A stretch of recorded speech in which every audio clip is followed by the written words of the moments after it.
যে বিশ্বাসটা Neymar junior শিখিয়েছিলেন 1% চান্স 99% ফেইথ, সেই বিশ্বাসের জোরেই কার্লো আনচেলত্তির শিষ্যরা দেখিয়ে দিলেন দম ধরে রাখো, 1 মিনিটও যদি বাকি থাকে ওই 1 মিনিটে ম্যাচ ঘুরিয়ে দেওয়ার জন্য সবটুকু চেষ্টা করা হবে। এবং সেই চেষ্টার সফলতা বোধহয় ব্রাজিলের এই শিষ্যরা দেখালো, মার্টিনাল্লি দেখালেন এবং বুড়ো হাড়ের ভেলকি দেখালেন ক্যাসিমিরো।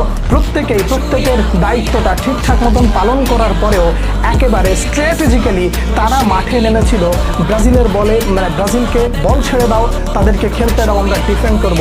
তারা বোধহয় এই ব্যাপারটা খুব ভালো করে জানতো, টাই ব্রেকারে নিতে পারলে বোধহয় ব্রাজিলকে ঠেকিয়ে দেওয়া সম্ভব।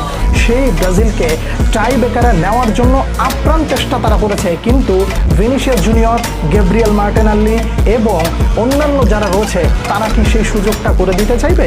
অবশ্যই না।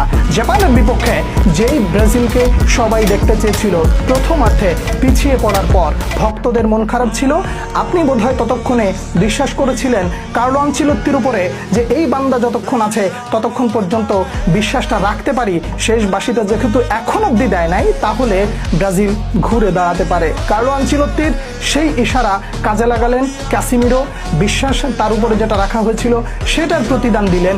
এরপরে